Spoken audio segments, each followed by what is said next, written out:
Assalamualaikum warahmatullahi wabarakatuh. Masih semangat Bapak Ibu? Alhamdulillah. Terima kasih atas waktunya Bapak Ibu untuk acara diseminasi pemahaman dan penerapan pengalaman budaya positif. Adalah suatu pelajaran dari modul 1.4 di pendidikan calon guru penggerak angkatan 7. Kebetulan saya di kelas 165A dari Kabupaten Malang. Untuk menyingkat waktu, pertama kita awali dengan bacaan basmalah dulu.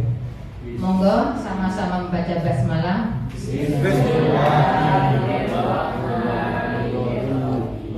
Terima kasih. Acara ini untuk memenuhi aksi nyata dari calon guru penggerak untuk memenuhi semua rangkaian kegiatan dari pendidikan guru penggerak. Dan di modul 1.4 ini mempunyai judul budaya positif. Untuk itu, coba apa yang ada di pikiran Bapak Ibu semua, apa kira-kira budaya positif itu? Monggo. Berperilaku baik, Bu. Berperilaku baik. Terima kasih Bu Anda. Ada yang lain Bapak Ibu? Kebiasaan bersalaman. Ditambah kebiasaan berperilaku baik. Ada yang lain? Budaya positif.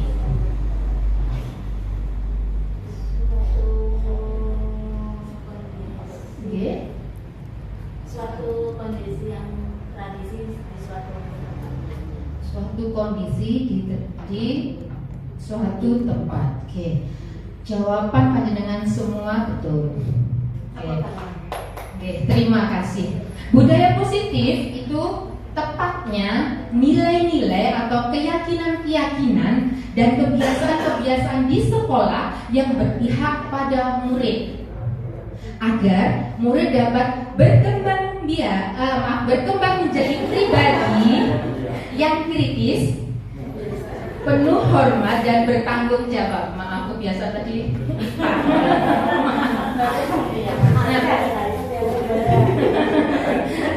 Oke.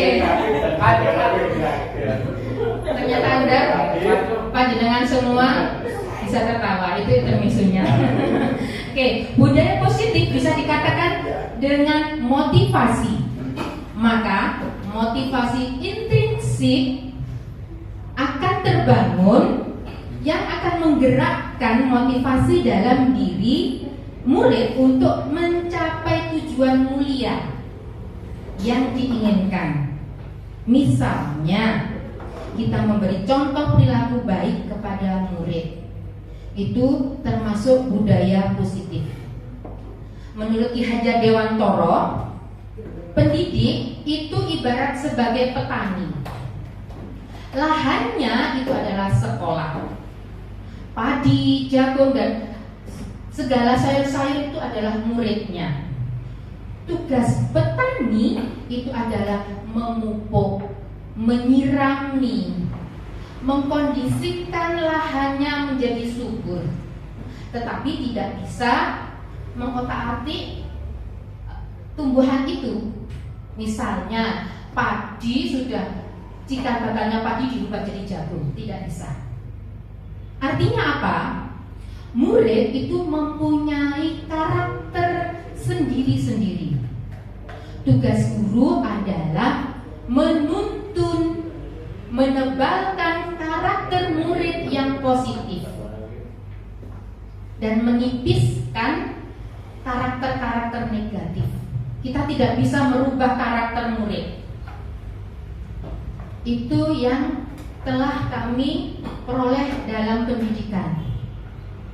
Jadi tugasnya guru itu sebagai amo, yaitu menuntun,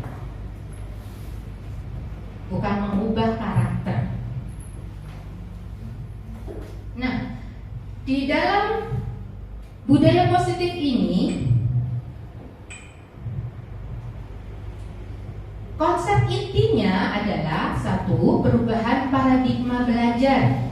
Yang kedua, disiplin positif. Yang ketiga, nilai-nilai kebajikan. Yang keempat, keyakinan kelas.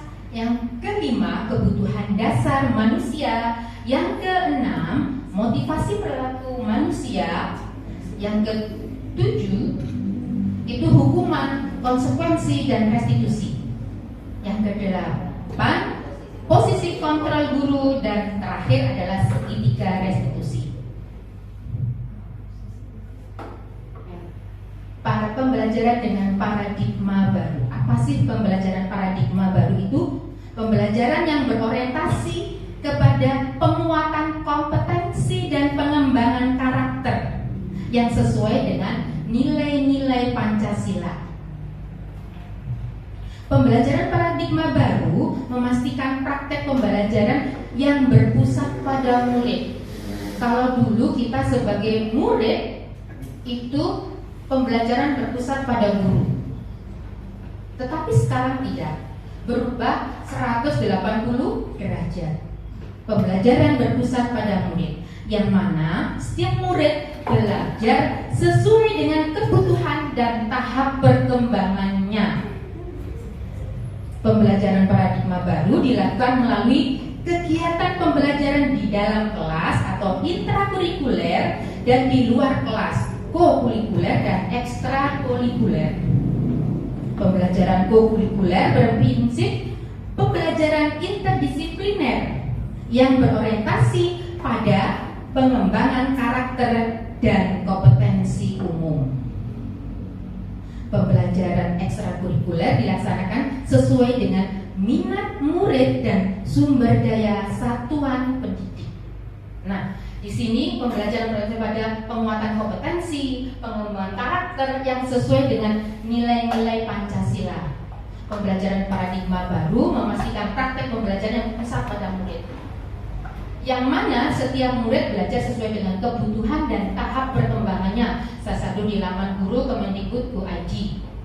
Sekarang yang merujuk kepada profil pelajar Pancasila. Ada yang hafal profil pelajar Pancasila? Yang pertama, beriman dan bertakwa kepada Tuhan Yang Maha Esa. Yang kedua, berkebinaan korban. Yang ketiga, bergotong royong. Yang keempat, kreatif. Yang kelima, bernalar kritis dan mandiri. Nah, tujuan utama pendidikan yaitu pelajar Indonesia merupakan pelajar sepanjang hayat. Yang memiliki kompetensi global dan berperilaku sesuai dengan nilai-nilai Pancasila. Yang kerangka filosofinya yaitu 7 profil pelajar Pancasila. Seorang pendidik haruslah menjadi tauladan dan pembelajarannya berpihak pada murid sesuai dengan pembelajaran Ki Hajar Dewantoro, berbelajar pada murid dan menghamba pada murid. Itu ajaran Ki Hajar Dewantoro. Sesuai dengan filosofi tadi Ki Hajar Dewantoro, yang itu menuntut segala kekuatan kodrat yang ada pada anak agar mereka sebagai manusia dan anggota masyarakat dapat mencapai keselamatan dan kebahagiaan setinggi-tingginya. Kodrat anak itu ada 2, Bapak Ibu, kodrat alam dan kodrat zaman. Yang namanya kodrat alam berarti anak-anak bermain, makanya pelajarannya juga diselingi bermain. Kalau waktu jam istirahat ya biarlah anak-anak bermain, itu sudah kodratnya. Kita nggak bisa meminimalisir bermain anak-anak, nggak bisa. Itu sudah kodratnya. Sedangkan kodrat zaman itu adalah karena sekarang zamannya IT, ya kita harus belajar mengikuti mereka, bukan kita belajar sesuai pengalaman kita dahulu. Anak dibawakan penggaris di iya di seperti itu di art enggak boleh. Oke. Kodrat zamannya sudah berbeda. Oke. Sekarang kita mempelajari tentang perubahan paradigma teori kontrol atau teori pilihan atau ilusi kontrol. Teori kontrol menyatakan bahwa semua perilaku memiliki tujuan, bahkan terhadap perilaku yang tidak sesuai. Nah, ilusi kontrol ini ada 3. Ilusi guru mengontrol murid. Ilusi bahwa kritik dan membuat orang merasa bersalah itu dapat menguatkan karakter. Ilusi bahwa semua penguatan positif, efektif dan bermanfaat. Ilusi bahwa orang dewasa memiliki hak untuk memaksa, padahal kita tidak bisa. Contohnya teori mengepal tangan. Seumpama panjenengan semua menggenggam hal yang berharga di tangan panjenengan, terus ada teman panjenengan yang untuk membujuk, memaksa, menghadik untuk membuka tangan panjenengan. Apa yang panjenengan lakukan? Kira-kira membuka tangan meskipun dihadik, dibentak, dibujuk, dirayu, tetap saya pegang. Pak Mar tetap dipegang. Ada yang lain mungkin langsung dibuka karena dihadik, dibentak. Ini berharga ya, kalau saya berharga. Enggak kuliah. Kalau misalnya panjenengan menggenggam sesuatu yang berharga di tangan panjenengan, terus ada Bu Ima ingin melihat apa yang berharga di tangan panjenengan. Bu Ima membujuk, merayu, nggak bisa. Panjenengan tetap menggenggam. Terus dibentak, tetap menggenggam.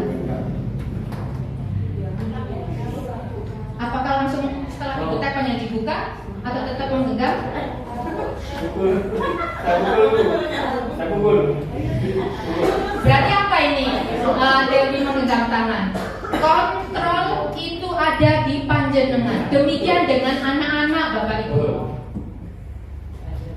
Nah, ilusi guru bisa mengontrol murid, tidak bisa.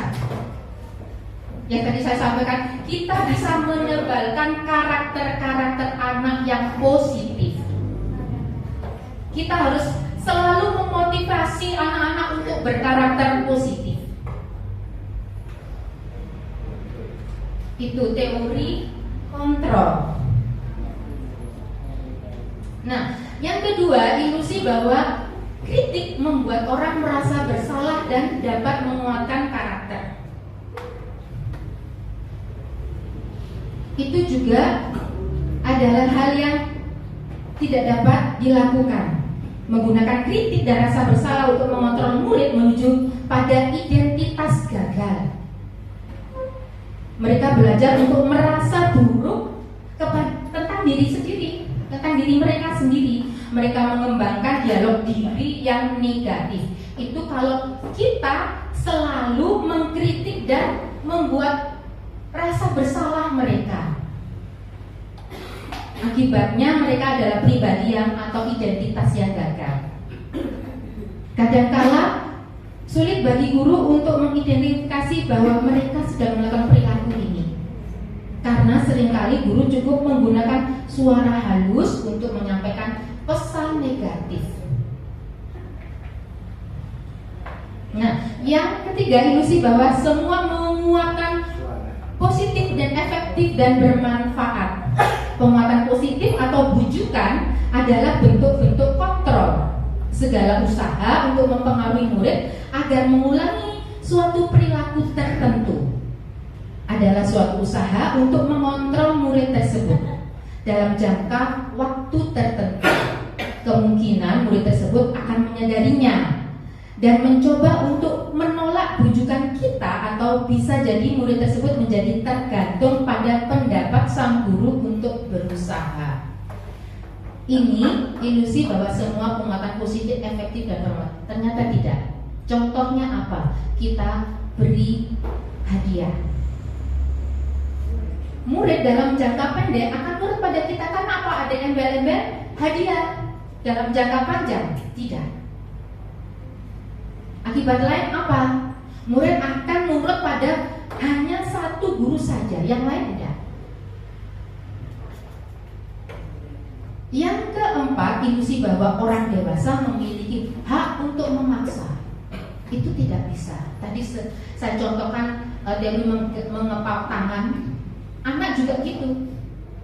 Kalau dalam diri intrinsik anak tidak menghendaki tangannya dibuka, tidak akan. Sama dengan karakter mereka. Kalau kita sudah berusaha membujuk, memotivasi mereka, tapi dalam diri intrinsik mereka tidak terbuka, kita akan sia-sia. Itu teori ilusi kontrol. Tapi waktu ilusi kontrol itu tidak menggunakan.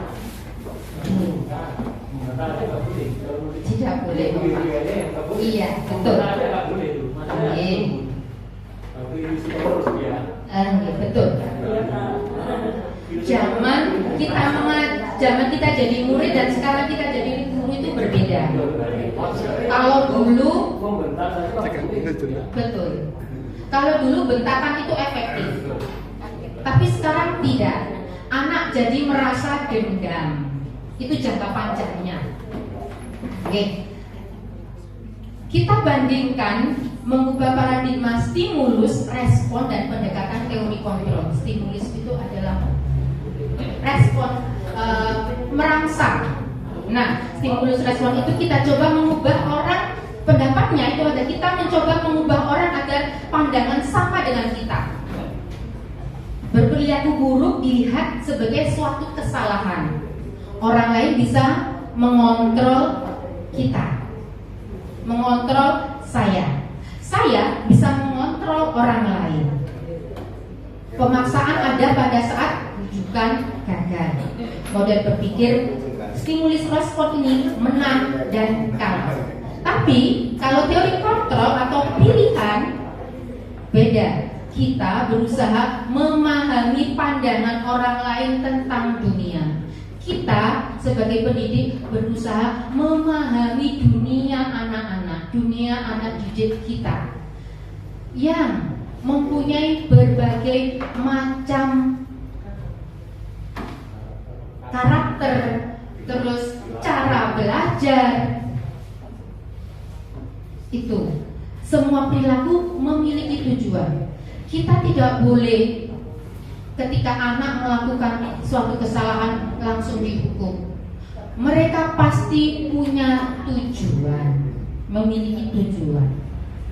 Yang ketiga, hanya Anda yang bisa mengontrol diri Anda.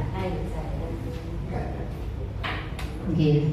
Anda tidak bisa mengontrol orang lain. Hanya dengan kolaborasi dan konsensus atau kesepakatan menciptakan pilihan-pilihan baru. Model berpikirnya bagaimana Bapak Ibu? Menang-menang, win-win. Itu teori kontrol. Oke, kita lanjutkan. Nah, menginjak materi berikutnya adalah disiplin positif. Disiplin berasal dari bahasa Latin disiplina yang artinya belajar. Tetapi dalam bahasa kita jadi lain. Artinya apa? Sesuatu yang dilakukan seseorang pada orang lain untuk mendapatkan kepatuhan. Kecenderungannya berhubungan dengan kata disiplin itu ketidaknyamanan, paksaan. Bukan dengan apa yang kita hargai atau pencapaian suatu tujuan mulia. Makanya ada istilah disiplin positif. Apa itu disiplin positif? Adalah disiplin tanpa ancaman atau tanpa hukuman. Kira-kira bisa nggak?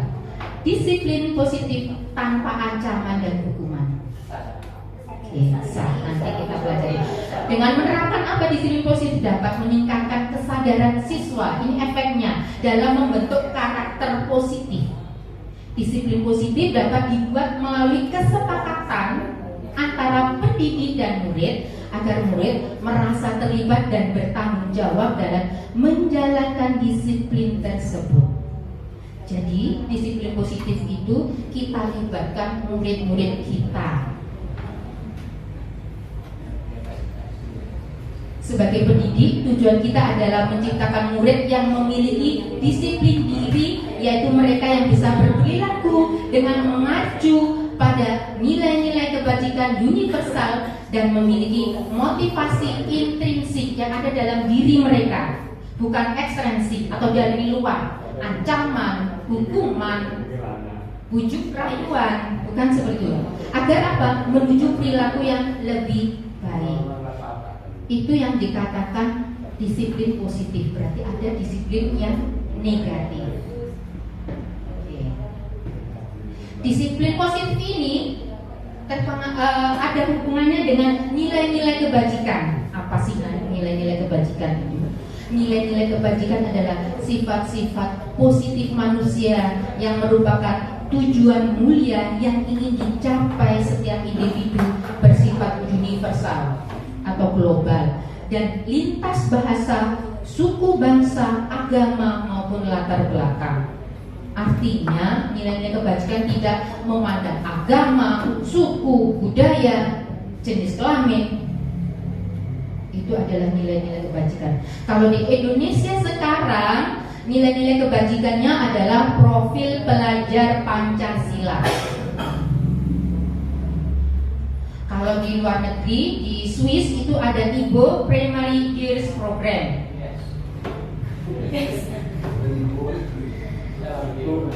Nilai-nilai kebajikannya apa? Toleransi, rasa hormat, integritas, mandiri, menghargai, antusias, empati, keingintahuan, kreativitas, kerjasama, percaya diri, dan komitmen. Jadi siswa-siswa di Swiss ketika lulus harus mempunyai karakter yang sudah ada seperti itu.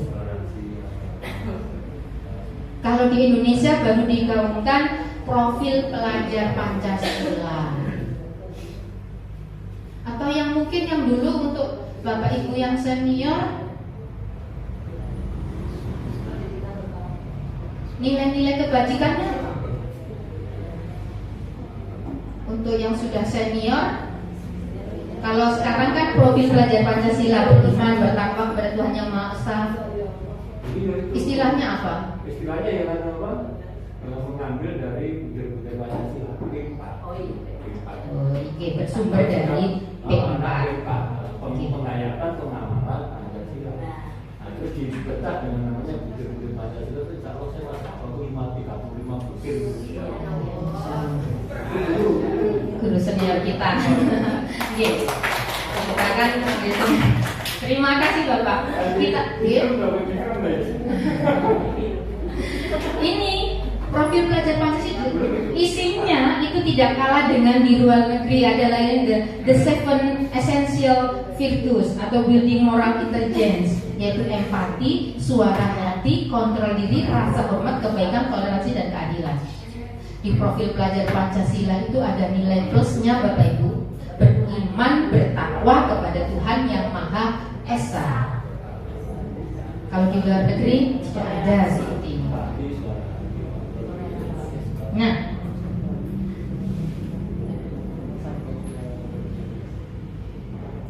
berhubungan nilai-nilai kebajikan agar anak dapat merubah diri mereka menuju pribadi-pribadi yang positif, kita beri keyakinan kelas, bukan aturan kelas. Kalau aturan kelas itu searah dan sifatnya memaksa. Kalau keyakinan kelas, murid itu dilibatkan. Keyakinan kelas adalah kebajikan universal yang disepakati, secara tersirat dan tersurat, lepas dari latar belakang suku, negara, bahasa maupun agama. Kira-kira di kelas panjenengan sudah membentuk keyakinan kelas? Nah, mudah-mudahan dengan ini mari kita sama-sama merubah wajah Mangliawan 2 menjadi murid-murid yang berkarakter positif. Amin. Nah, bagaimana pembentukan keyakinan sekolah atau kelas itu, Bapak Ibu? 1. Mengadakan curah pendapat dari murid atau warga sekolah. Artinya apa? Kita harus menanyakan kepada para murid kita, apa sih yang mereka inginkan di kelas mereka. Tadi waktu saya mempraktekkan keyakinan kelas, anak-anak, Bu, saya ingin kelas saya itu nggak rame, Bu. Saya nggak mau, Bu, teman-teman bermain-main di kelas. Saya nggak mau, Bu. Ada yang lain menjawab, saling membuli. Nah, itu kita tampung. Anak-anak disuruh menulis di papan tulis atau selembar kertas tentang apa yang mereka inginkan. Setelah itu, semua satu kelas sudah menulis di papan tulis.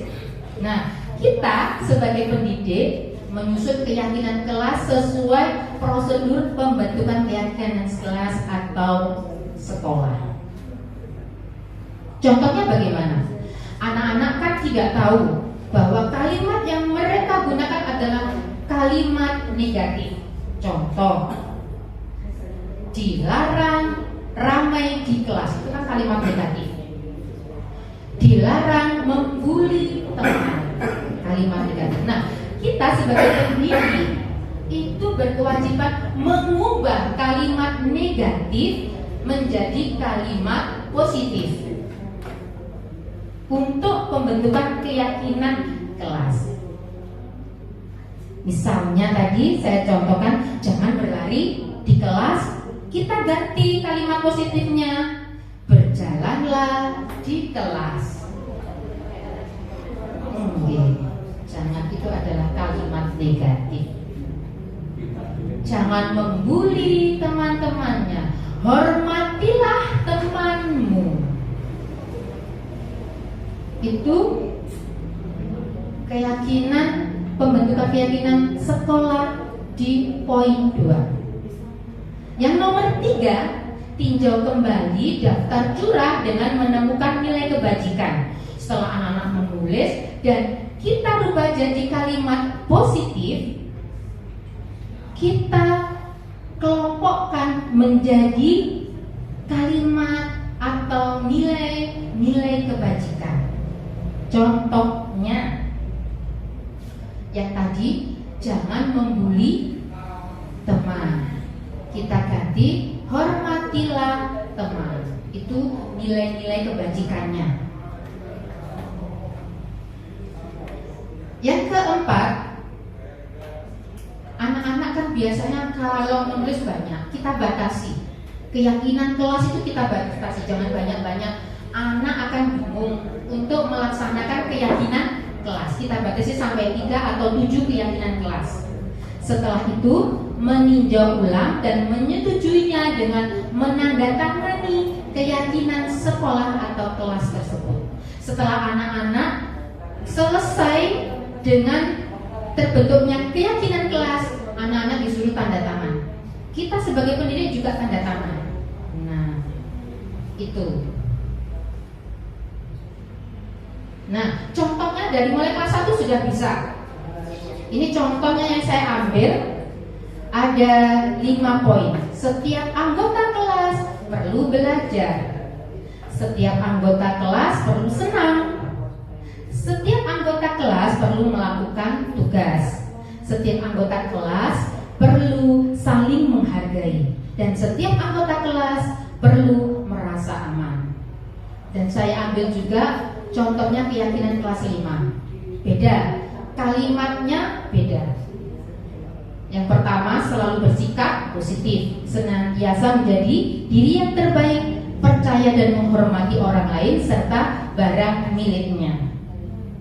Berkomitmen terhadap setiap tugas, senantiasa membantu. Itu contoh keyakinan kelas.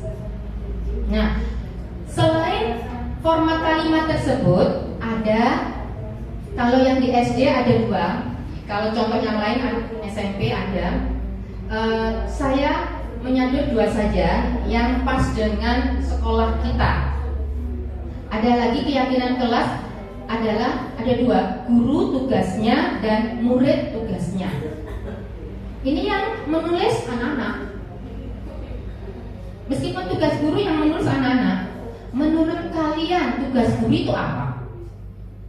Ya, mengajar, mendidik. Ini jawabannya anak-anak, menjawab pertanyaan, memberi nilai. Nah, kita umpan balik anak-anak, tugasmu apa? Setelah itu kita catat buat keyakinan kelas. Di samping tugas juga ada tugasnya bukan. Ini anak-anak juga yang mencatat. Guru tugasnya bukan menyakiti atau disakiti, memaksa kamu untuk belajar, merapikan barang-barang murid, menyiapkan makanan atau barang-barang alat tulis. Guru tugasnya bukan. Nah, itu sama. Nah, ini bukti fisik saya ketika menerapkan keyakinan kelas yang sudah saya lakukan.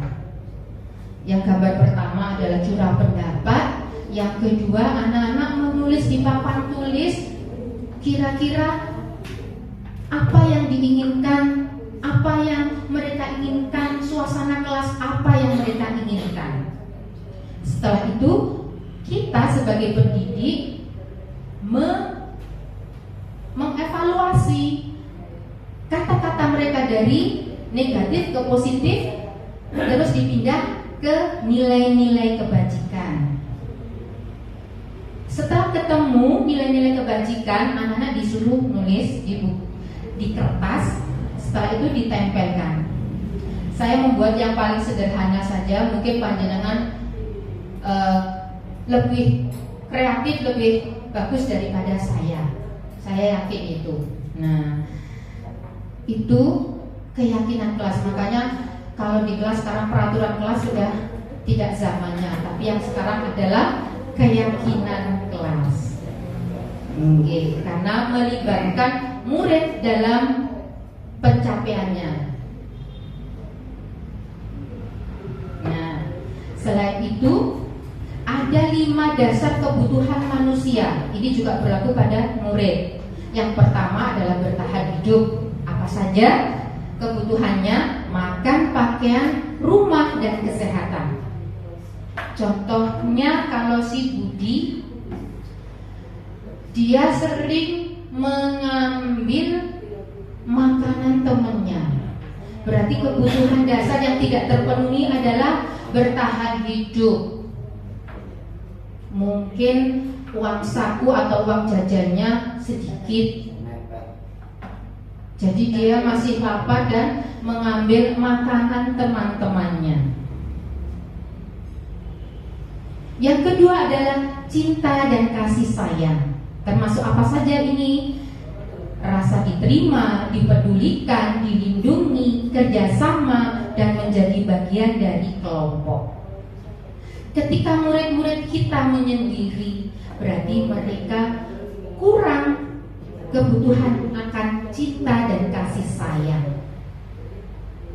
Apa yang dinampakkan kalau mereka kurang cinta dan kasih sayang?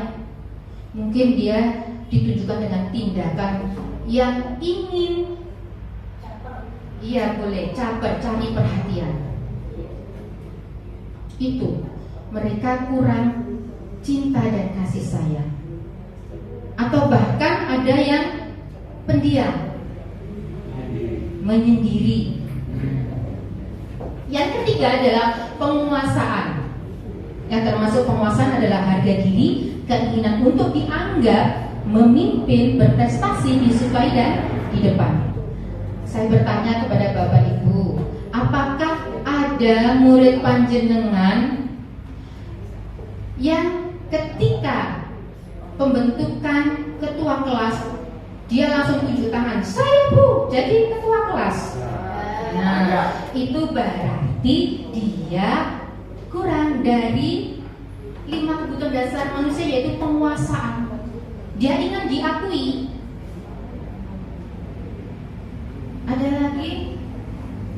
sebelum berprestasi dia ingin dipuji, dia ingin didengar. Itu adalah bagian dasar kebutuhan manusia. Yang keempat adalah kebebasan. Artinya apa? Dari kebebasan, kemandirian, menginginkan pilihan, banyak bergerak, suka mencoba-coba hal baru. Nah, biasanya ada murid-murid kita yang aktif bergerak atau kinestiknya tinggi. Dia nggak bisa diam. Nah, itu saya yakin di murid panjenengan pasti ada. Itu mereka kebutuhan dasar manusia akan kebebasan itu kurang. Yang terakhir adalah kesenangan, bermain, antusiasme, humor, dan tertawa. Kadang-kadang di dalam kelas murid saya sendiri ada yang sering ngobrol aja, bergurau aja. Berarti dia tidak terpenuhi kesenangannya di rumah, makanya dilampiaskan di sekolah. Itu harus kita tahu karakter-karakter murid kita. Kita tidak bisa menyamakan semua karakter. Mempelajari, kita harus mempelajari karakter murid kita. Nah, itu 5 dasar kebutuhan manusia. Nah, ada motivasi perilaku manusia, yaitu untuk menghindari ketidaknyamanan atau hukuman. Yang kedua, untuk mendapatkan imbalan atau penghargaan dari orang lain. Dan ini termasuk motivasi ekstrinsik. Contohnya hadiah, pujian, hukuman. Itu menghindari ketidaknyamanan. Anak akan takut akan hukuman, makanya mereka mematuhi perintah kita. Anak akan mematuhi perintah kita ketika ada imbalan hadiah. Dan motivasi ekstrinsik ini jangkanya pendek, jangka panjangnya tidak. Nah, yang motivasi intrinsik ini adalah sampai jangka panjang, Bapak Ibu, untuk menjadi orang yang mereka inginkan dan menghargai diri sendiri dengan nilai-nilai yang mereka percaya. Bagaimana cara kita membangun motivasi intrinsik. Nah, ini nanti kita pelajari. Masih semangat Bapak Ibu? Alhamdulillah, terima kasih. Oke, kita akan pelajari tentang hukuman, konsekuensi, dan restitusi. Saya yakin panjenengan sudah pernah menerapkan masing-masing ini, tapi kita tidak tahu apa sih namanya. Nah, apa yang dimaksud dengan hukuman? Kalau hukuman itu sifatnya tidak terencana dan tiba-tiba. Ketika anak melakukan kesalahan, kita langsung menghukum mereka. Murid tidak tahu apa yang akan terjadi, bersifat satu arah. Murid hanya menerima suatu hukuman tanpa suatu diskusi. Kita tidak menanyai mereka. Kenapa mereka melakukan hal itu? Langsung saja kita hukum. Atau pengarahan dari pihak guru, dan berupa fisik maupun verbal. Verbal dengan kata-kata, fisik sudah kita ketahui. Nah, sekarang konsekuensi. Konsekuensi ini suatu yang terencana atau sudah disepakati, biasanya diberikan berdasarkan suatu pengukuran. Sudah diketahui oleh murid dan diketahui sebelumnya. Dan guru senantiasa perlu memonitor murid. Kalau konsekuensi ini sudah kita lakukan Bapak Ibu, misalnya anak-anak yang kurang lengkap seragamnya ketika upacara, kita meminta untuk mencabut rumput. Itu termasuk konsekuensi, bukan hukuman. Kalau hukuman bersifat tidak terencana, ini kan sudah terencana dan sudah berulang kali. Itu perbedaan hukuman dan konsekuensi. Sekarang restitusi. Apa sih restitusi itu? Proses menciptakan kondisi bagi murid untuk memperbaiki kesalahannya secara kolaboratif, yang mengajarkan murid untuk mencari solusi dalam masalahnya dan membantu murid berpikir tentang orang seperti apa yang mereka inginkan dan bagaimana mereka harus memperlakukan orang lain. Itu namanya restitusi, dan ini akan kita bahas lebih lanjut. Nah, sudah saya kemukakan perbedaan hukuman dan konsekuensi. Hukuman itu sesuatu yang menyakitkan harus terjadi, membuat anak sakit fisik maupun hati atau mental untuk jangka waktu yang lama. Mereka akan tetap ingat ketika mereka dihukum oleh kita. Anak membenci kedisiplinan, itu efek dari hukuman dan bersifat paksaan. Efek pada diri mereka mendorong anak menyakiti diri sendiri. Konsep diri mereka jadi buruk. Dia menegatifkan mereka sendiri. Akibatnya juga apa? Anak belajar untuk menyembunyikan kesalahan. Ketika kita tanya anak melakukan kesalahan, pasti mereka tidak akan mengakui. Itu akibat dari hukuman. Yang ada pada diri mereka adalah marah, rasa bersalah, dipermalukan, merasa tidak dihargai. Itu bentuk efektif hukuman. Sekarang konsekuensi. Konsekuensi itu adalah sesuatu yang harus terjadi, membuat anak merasa tidak nyaman dalam jangka waktu pendek, tapi dalam jangka panjang anak akan menyadarinya. Anak menghargai disiplin, terjadi stimulus dan tanggapan, mendorong anak agar mudah menyesuaikan diri. Konsep diri yang terjadi adalah yang baik, bukan yang buruk. Anak belajar untuk mematuhi peraturan. Kehilangan hak, dibuat tidak nyaman, diasingkan untuk sementara.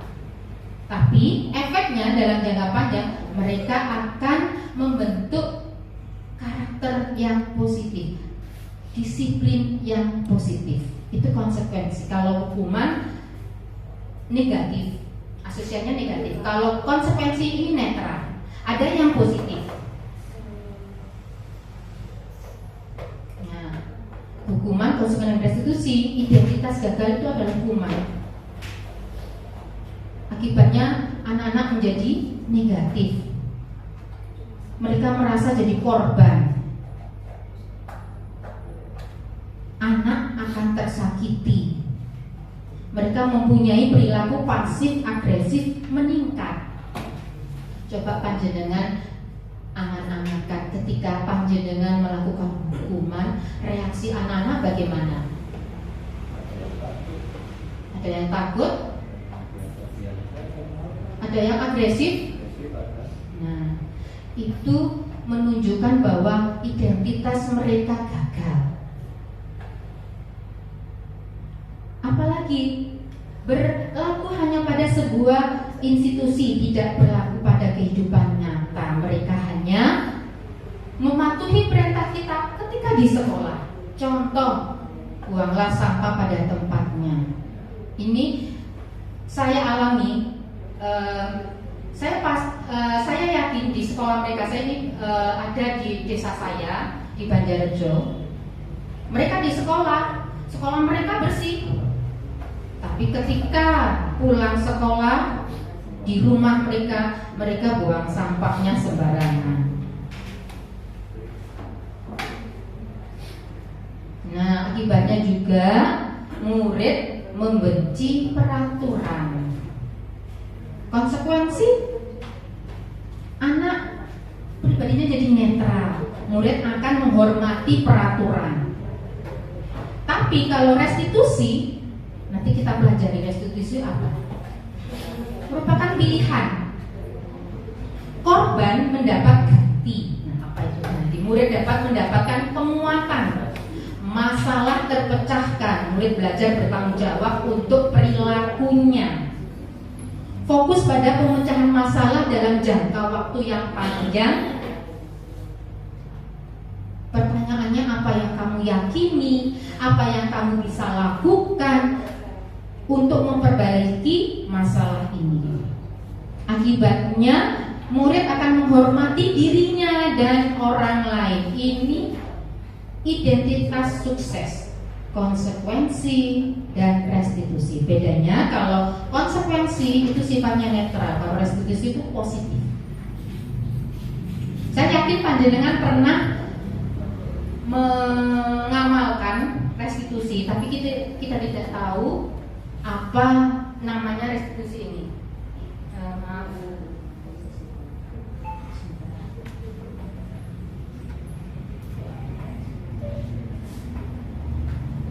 Sebentar.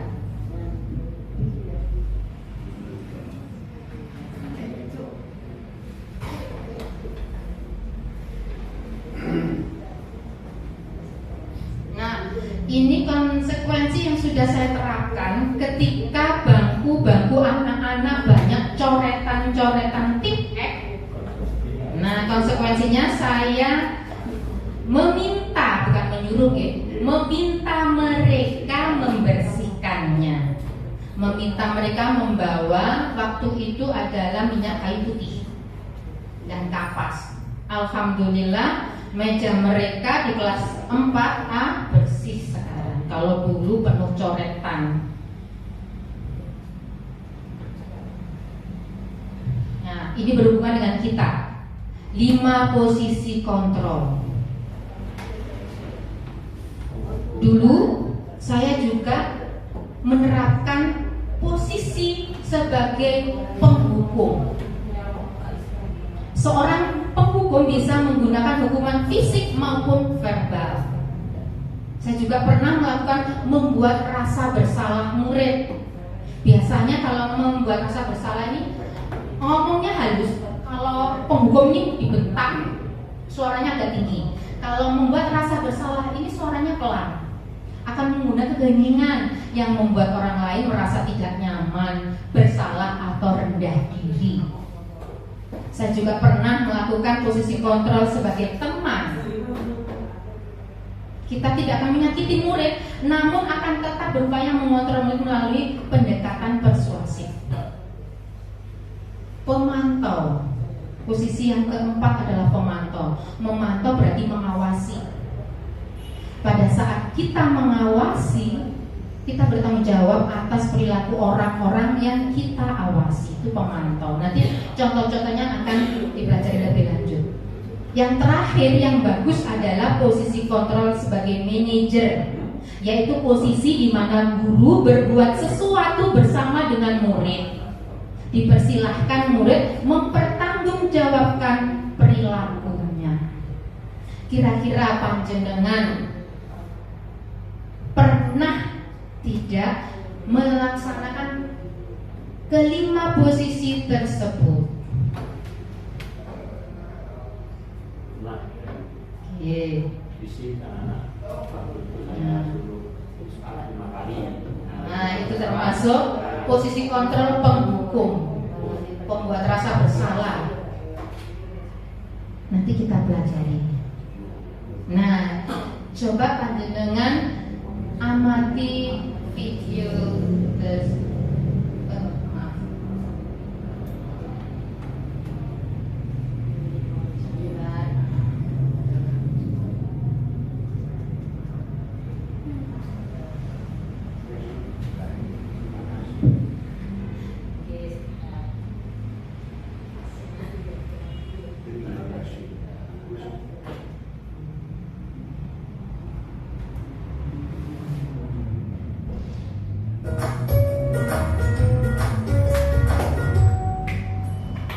Salam bahagia Ibu dan Bapak guru hebat. Dalam penerapan disiplin positif restitusi, salah satu program yang dikembangkan adalah 5 posisi kontrol. 5 posisi kontrol dalam restitusi adalah proses perjalanan seorang pendidik agar dapat mengenali dirinya. Pada video kali ini, kita akan membahas tentang 5 posisi kontrol yang dikembangkan oleh Diane Goshen dan contoh penerapannya.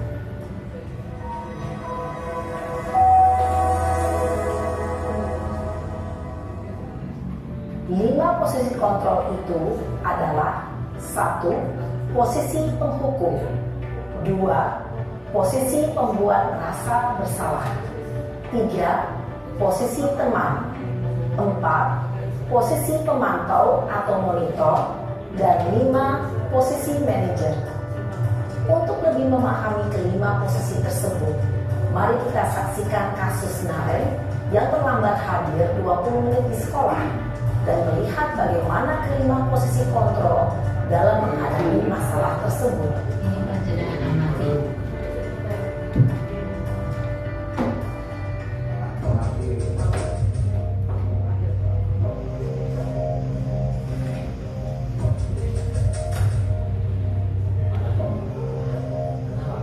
Naren, sini kamu. Selamat pagi, Bu. Selalu terlambat. Kamu deh, pasti terlambat. Maaf, Bu. Saya Apa? Apa coba? Alasan kamu apa lagi? Kapan sih kamu tidak terlambat? Malas sekali ya kamu jadi anak. saya Dasar pemalas. Gak kapok-kapok sih kamu. Sudah berapa kali terlambat? Sana, kamu keliling lapangan basket 2 kali. kenapa saya harus keliling lapangan basket, Bu? Kenapa? Kamu melawan ibu. Berani-beraninya jawab. Sudah terlambat, masih berani jawab pula. Sekarang, keliling lapangan basket 5 kali sekalian. Biar kapok. Cepat. Pergi sana ke lapangan basket. Ini contoh Posisi posisi hukum kontrol. biasanya berbicara dengan nada tinggi, menghardik, menunjuk-nunjuk, menyakiti, dan menyindir. Hukuman bisa berupa fisik maupun psikis. Ibu dan bapak guru hebat. Dampak yang terjadi pada murid ketika guru berada pada posisi penghukum adalah murid cenderung akan memberontak, bahkan menyimpan dendam.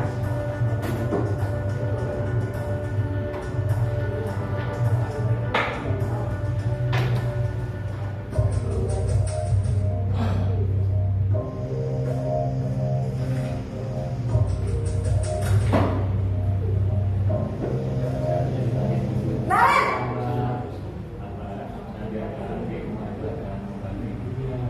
Selamat pagi, Bu. Naren. Kamu kenapa terlambat lagi, nak? Ya Tuhan, Naren. Kamu senang ya bikin ibu susah ya? Kalau kamu terlambat lagi, nanti ibu yang ditegur bapak kepala sekolah, nak. Disangka ibu tidak bisa membina kamu. Duh, gimana ini? Maaf, Bu. Duh, Gusti Naren. Kamu suka ya kalau ibu ditegur bapak kepala sekolah? Terus, sekarang ibu harus tulis apa ini di buku absen? Ini kamu sudah sering terlambat loh. Ibu harus apa coba? Maaf, Bu. Maaf sekali.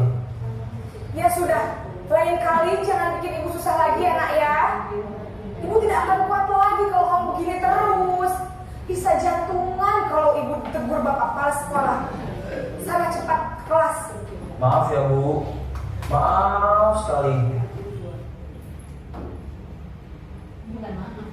Posisi pembuat rasa bersalah berbicara dengan nada tenang, cenderung lembut. Namun kata-kata yang diutarakan membuat murid merasa menjadi orang yang gagal, memandang buruk dirinya sendiri, merasa tidak berharga, dan tidak sanggup membahagiakan orang lain. Ketika guru mengambil posisi pembuat rasa bersalah, murid akan menganggap dirinya yang bersalah dan ia akan menyimpan emosi negatif tersebut di dalam dirinya.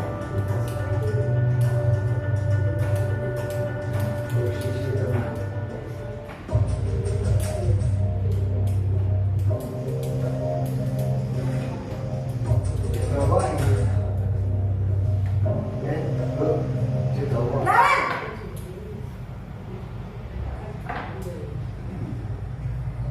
Selamat pagi, Bu. wah sudah jam berapa ini nak? Terlambat lagi ya sayang. Iya, Bu. Habis ibu saya membawakan saya, Bu. Kamu malah menyalahkan ibu kamu. Bukan aku larinya paling kencang. Kok terlambat sih? Iya Bu, saya memang terlambat banget tadi. Jadi biarpun saya lari kencang, tetap gak kekejar Bu. Ya sudah sana. Nanti lain kali larinya lebih kencang lagi ya. Biar gak terlambat lagi. Bikin seneng ibu. Demi ibu. Bisa kan? Bisa lah Bu. Ya sudah sana masuk kelas. Ibu beresin urusan absen kamu. Kamu ini ada-ada saja. Dalam aksi teman, guru berbicara dengan nada suara ramah, akrab, cenderung bersenda gurau untuk menjaga suasana tetap santai. Murid akan merasa senang, aman, dan akrab dengan guru. Identitas yang tercipta adalah identitas sukses atau berhasil. Namun, perlu diingat, karena ini masih dorongan eksternal, maka ada faktor ketergantungan dari murid kepada orang tertentu. Di sini, guru absennya, sehingga di lain waktu, murid bisa berperilaku baik, namun hanya kepada orang-orang tertentu saja.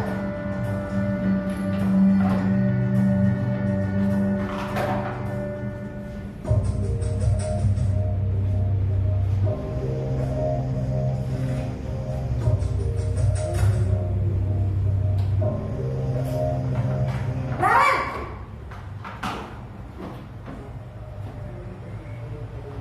Selamat pagi Bu. Naren, apa peraturan sekolah kita tentang jam berapa kita harus masuk sekolah, Nak? Kita harus di sekolah jam 7 Bu. Iya betul, sekarang sudah jam 7.20. Naren sudah tahu konsekuensinya jika terlambat hadir. Paham Bu. Saya harus tinggal kelas pas jam istirahat selama 20 menit. Iya benar, konsekuensinya demikian.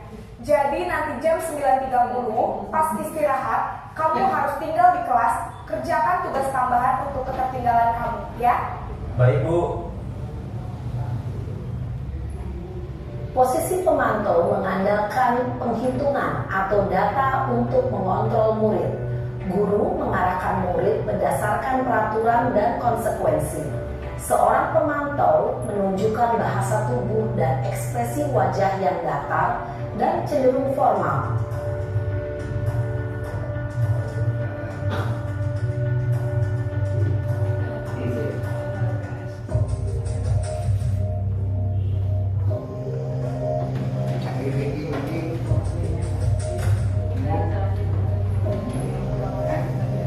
Naren!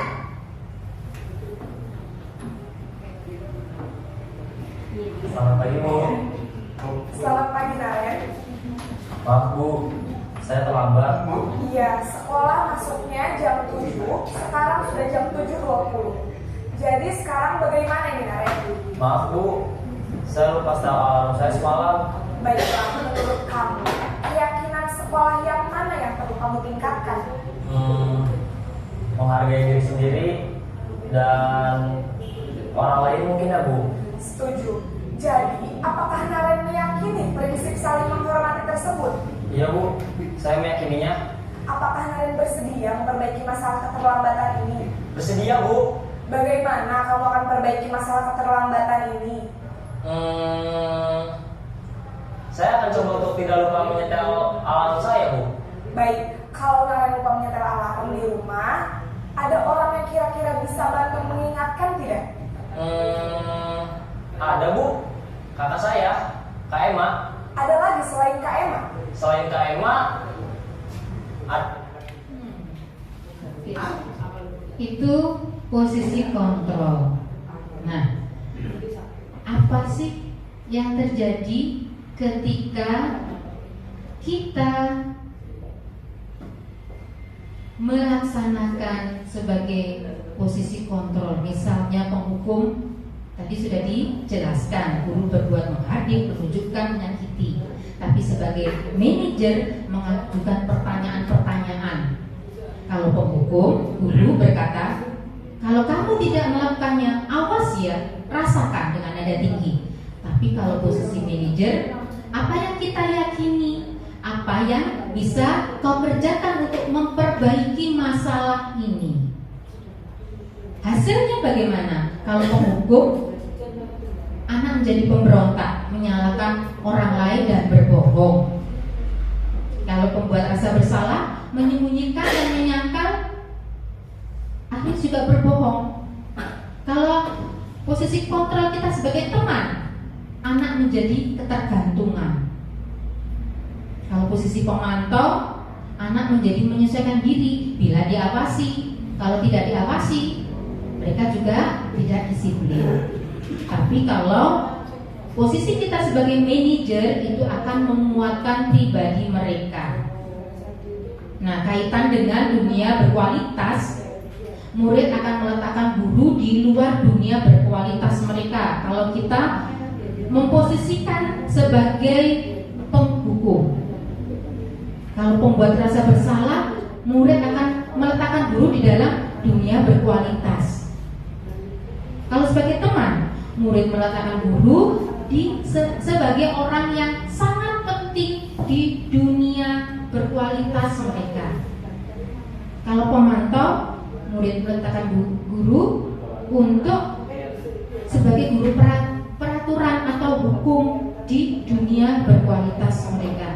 Tapi kalau kita memposisikan sebagai manajer, murid meletakkan dirinya sebagai individu yang positif dalam dunia berkualitas.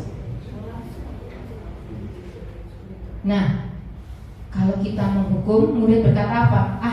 Biasa saja, nanti juga marah-marah lagi. Efeknya seperti itu. Kalau pembuat rasa bersalah, murid akan mengatakan, maaf saya bu, seperti tadi. Yang kedua, kalau teman, saya berpikir bapak ibu ada teman saya, dan ternyata begitu. Kalau pemantau, beberapa banyak bintang yang saya harus peroleh, berapa halaman yang harus saya tulis, itu pemantau. Kalau manajer, bagaimana cara saya bisa memperbaiki keadaan. Nah, tadi sudah mempelajari tentang segitiga mempelajari restitusi. Sekarang kita akan memaparkan segitiga restitusi. Apa sih segitiga restitusi itu? Proses untuk menciptakan kondisi bagi murid yang memperbaiki kesalahan mereka, sehingga mereka bisa kembali pada kelompok mereka dengan karakter yang lebih kuat. Langkah-langkahnya ada 3. Menstabilkan identitas, validasi tindakan yang salah, menanyakan keyakinan. Teori kontrolnya adalah kita semua akan melakukan hal yang terbaik yang bisa kita lakukan. Semua berperilaku memiliki alasan. Kita semua memiliki motivasi internal. Nah, contohnya seperti ini. Contoh dialog segitiga restitusi yang sudah saya terapkan kemarin kepada kelasnya Bu Mila. Lario ini diperankan oleh kakak. Saya sebagai aktor yang suka berkelahi. Nah, langkah pertamanya adalah menstabilkan identitas. Caranya, dialognya seperti ini.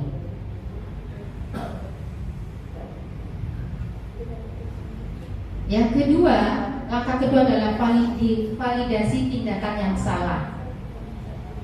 Contoh dialognya seperti ini.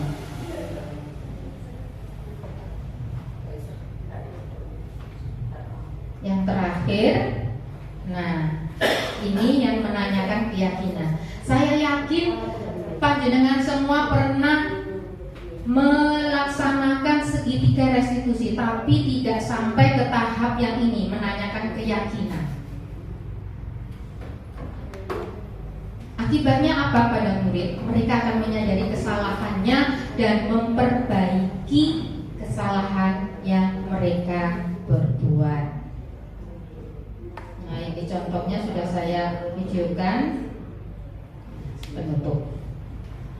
Ada kata-kata standar nasional pendidikan dalam melaksanakan program disiplin positif. Hendaknya atau seharusnya guru memiliki standar kepribadian profesional sosial yang baik, di mana mampu merefleksikan dirinya dalam posisi kontrol saat ini.